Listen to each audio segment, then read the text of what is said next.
Praise the Lord.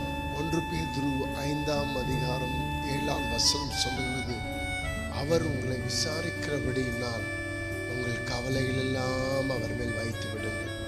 பிரியமானவர்களே, வேதம் சொல்லுகிறது நம்முடைய கவலைகள் எல்லாம் அவர் மேல் வைத்து விட வேண்டுமா? பல கவலைகள், எதிர்காலத்தை குறித்த கவலைகள், நாளைய தினத்தை குறித்த கவலைகள், எண்ணத்தை உண்போம் எண்ணத்தை புசிப்போம் என்ற கவலைகள், மக்களுக்கு பலவிதமான கவலைகள் நம்ம உள்ளத்தை கலங்க வைக்கும். பைபிளில் மார்த்தாள் என்கிற ஒரு பெண், அவள் அநேக காரியங்களை குறித்து கவலைப்பட்டாள் என்று வேதம் சொல்கிறது. நீங்களும் அநேக காரியங்களை குறித்து கவலைப்படுறீங்களா? ஆண்டவர் உங்களை பார்த்துதான் இன்றைக்கு சொல்லுகிறார், அவர் உங்களை விசாரிக்கிறபடினால் உங்கள் கவலைகள் எல்லாம் அவர் மேல் வைத்து விடுங்கள். ஆம் தேவ பிள்ளைகளே, நீங்கள் ஒன்றுக்கும் கவலைப்படாமல் எல்லாவற்றை குறித்தும் ஸ்தோத்திரத்தோடும் ஜெபத்தோடும் தேவனுக்கு தெரியப்படுத்துங்கள்.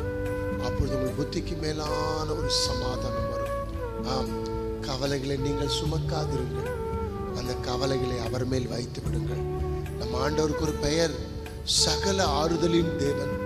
ஆம், அவர் உங்களுக்கு ஆறுதலையும் சமாதானத்தையும் உங்கள் வாழ்க்கையிலே பெருக பண்ணுவார். விசாரிப்பற்ற சியோனே என்று வேதம் சொல்லுகிறது. உங்களை யாரும் விசாரிக்கலன்னு கவலைப்படுறீங்களா? இந்த உலகத்துல யாருமே உங்களை தொடர்ந்து விசாரிக்க மாட்டாங்க.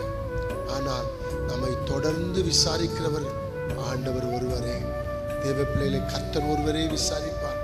அவர் வசனத்தோடு நம்மோடு பேசுவார். தம்முடைய ஊழியக்காரர்கள் மூலம் கர்த்தர் பேசுவார். ஆம், உங்கள் கவலைகள் எல்லாம் அவர் மேல் வைத்து விடுங்கள். அவர் உங்களுக்காக யாவையும் செய்து முடிப்பார். God bless you.